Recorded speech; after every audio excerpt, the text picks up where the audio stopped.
పంజాబ్లోని రోపర్కు చెందిన 6 ఏళ్ల బాలుడు తెగ్బీర్ సింగ్ రష్యాలో అతిపెద్ద శిఖరం మౌంట్ ఎల్బ్రూస్ అధిరోహించాడు. 5,642 మీటర్ల ఎత్తుండే ఈ పర్వతాన్ని 8 రోజుల్లో అధిరోహించి శిఖరానికి చేరుకున్న అతి చిన్న వయస్కుడిగా రికార్డు సృష్టించాడు.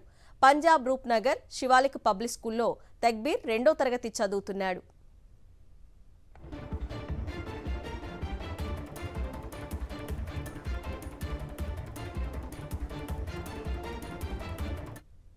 పంజాబ్లోని రోపర్కు చెందిన 6 ఏళ్ల బాలుడు తెగ్బీర్ సింగ్ రష్యాలో అతిపెద్ద శిఖరం మౌంట్ ఎల్బ్రూస్ అధిరోహించాడు.